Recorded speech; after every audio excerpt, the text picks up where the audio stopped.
Наместо К15, работниците да добиваат ваучери за одмор.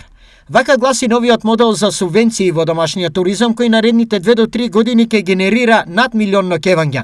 Предлагаат и оценуваат од Агенцијата за промоција и поддршка на туризмот. И на таков начин ќе се реинвестира сегментот во туристичката индустрија, но и во македонската економија.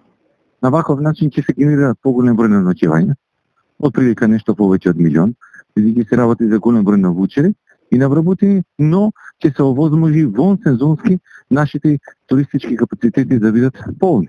Хотелиерите едногласни во оценката, согласни со предлогот на Агенцијата за дополнителен стимул во развој на домашниот туризам и хотелиерство. Мислам дека е одлична идеја, бидејќи К15 е секако додаток, односно регрес за годишен одмор и доделувањето негово во однос во форма на ваучер, кој што секако би бил искористен само во рамките на нашата држава, е одлична идеја, особено за поддршка на хотелиерството. Гледајќи го проектот од страна на сферата на туризмот е одлична ставка за зајакнување на туристичката индустрија, која што загуби доста за време на корона кризата и економската криза исто така.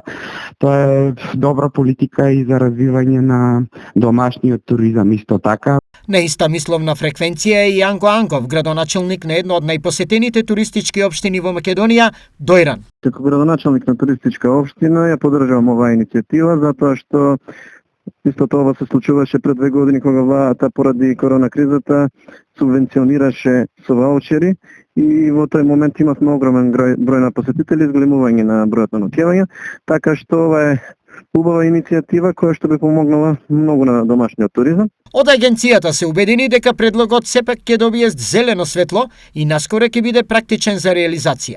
Оттаму дополнуваат акумулираните средства понатаму да се прибиваат со данокот на добивка или некој друг данок.